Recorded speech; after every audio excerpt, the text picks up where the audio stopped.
Glass. Yeah. All right. Take 4, guys. Take 4. Can we do this serious for once? All right. Maybe. All right. Count up. 3, 2. Oh, baller! Oh, baller. All right. 3, 2, 1, go.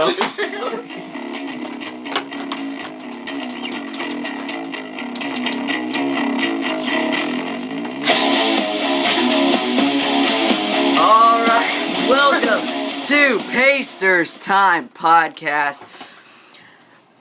It's all about free agency now. Today we're going to be talking about Lance Stephenson, CJ Miles, and the possibility of some trades working out with the Suns. First, we're going to start out with Lance Stephenson. We're going to start out with Nathan here. We got Nathan and John in the studio today.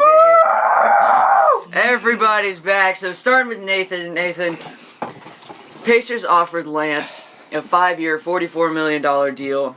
And Lance thought it wasn't enough. Is Lance worth more than $44 million? Maybe to a different team in the NBA, but not to the Pacers, who could definitely use cap space, who have plenty of free agents they can look at. And Lance isn't a very consistent player on the court, so I just don't see why he would reject this offer. He's not really that good yet. He is really unpredictable. He does not bring the same thing every night. One night it's scoring, one night it's defense, one night it's assists. He's just too unpredictable. Plus he's immature on He's the very field, immature. Immature in practices. Now, I can see possibly where rejecting this would work out for him, because there are plenty of different teams that would Want pay him. for a nice young guard who's Yeah, ready to go and play. And we just don't have the space for it. So we're looking at Lance Stephenson probably not going to make things work with the Pacers. The Pacers have already said no to Evan Turner. He's an unrestricted free agent. But we did keep Lavoy Allen. We kept Lavoy Allen, Larry likes but we've lost 2 guards, and that's a place that the Pacers have really struggled. We've been able to re-sign CJ Miles. If Lance doesn't do this, do you think CJ could possibly be playing that 2 spot? Do you think he could be a starter? If Lance doesn't get re-signed, he's going to start. Or maybe they might put CJ Miles at the 1 and put George Hill at shooting guard.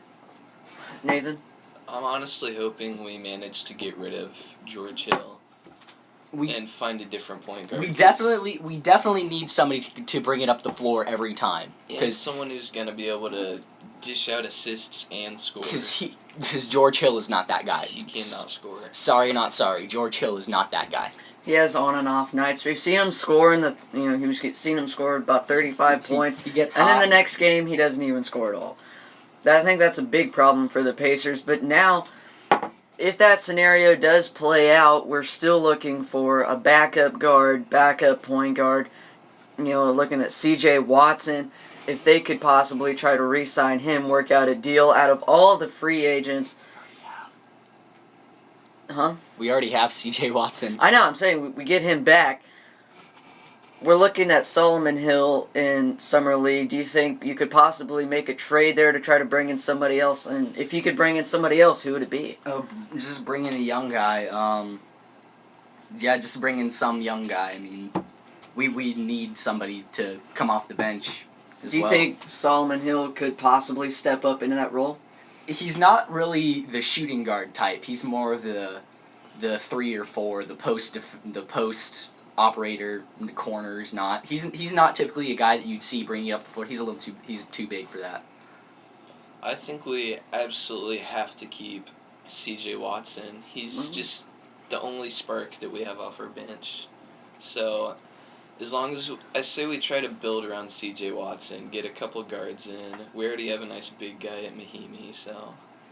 All right, so Luis Scola, there's definitely been a lot of talk. A lot of other teams are interested. Is he still the right fit for the Pacers?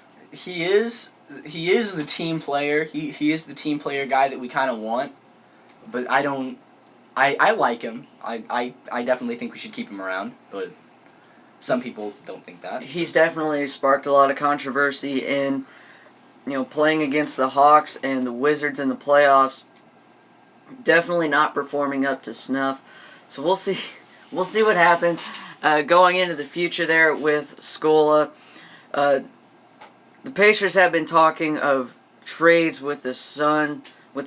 John, can you kind of break that down for us? It has been concluded there will be no trade, but we were looking at Goran Dragic, which we really need a guy like him to bring it up the floor every time. He was that guard that he was just the guy, not really the guard. He was the guy that pushed Phoenix, although they didn't make it to the playoffs. They were like 1 or 2 games out of eighth place. I think they could have beat the Spurs. I honestly think they could have done it. It would have been a long shot, but I think they could have done it 7 games. But we really need a guy like Goran Dragic. I don't know who it is, but we need a guy like him. All right. Thank you for joining us. This particular episode has definitely been heavy on my heart. I hate to see Lance Stephenson go, but I don't think he's going to be able to stay with the Pacers. We'll see what happens going on in the offseason. Stay tuned for more Pacers Time podcast. But for now, so long from Nathan, John, and Tom here in lovely Sharpsville, Indiana.